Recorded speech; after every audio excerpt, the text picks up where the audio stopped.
Isa na marahil si Father Fernando Suarez sa mga pinakasikat pero pinakakontrobersyal na pari sa bansa.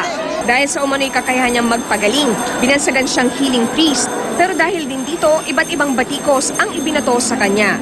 Kahapon, Easter Sunday, ginanap ang huling misa ni Suarez sa Monte Maria, Tagaytay, Cavite. Hindi na siya ulit magmimisa sa nasabing lugar matapos mapagdesisyonan ng Mary Mother of the Poor Foundation na isauli na lamang ang 33 ektaryang lupang donasyon ng San Miguel Corporation. Ibinigay ang lupa kina Suarez noong 2010 sa kondisyong patatayuan nila ito ng imahe ng Birheng Maria na 33 palapag ang taas. Sa 2015, dapat matatapos ang proyekto pero sa 600 million pesos na kailangan, kalahati pa lang daw ang nakukuha nilang donasyon. Patuloy naman ang healing ministry namin. Every third Friday, meron kaming masakristong hari sa Commonwealth. Bintang ng ilan binubulsa umano ni Suarez ang pondo ng organisasyon at ngayon namumuhay ng marangya. Ilang beses na rin daw siyang nanood ng tennis games sa ibang bansa.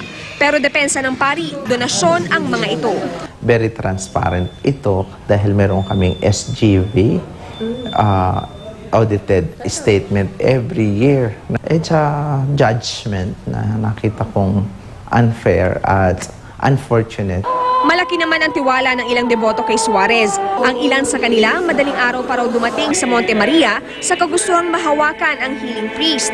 Agad nga siyang dinumog ng mag-ikot matapos ang misa. Ang 51 taong gulang na si Bernabe Basian Jr. Kay Suarez lang daw bumuti ang kondisyon matapos masagasaan ng motor noong nakaraang taon.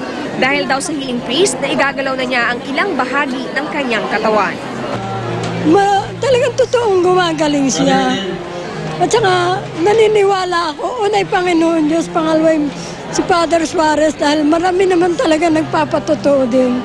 Si Sheila Baliado naman nadugtungan daw ang buhay matapos haplusin at ipagdasal ni Suarez. Nadiskubring meron siyang stage 4 pancreatic cancer pero milagrong nawala ito. And we are so blessed na meron tayong ganitong paring healer na hindi lang tayo hinihil physically but spiritually.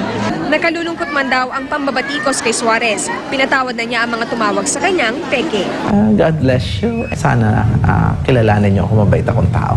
Victoria Tulad, GMA News.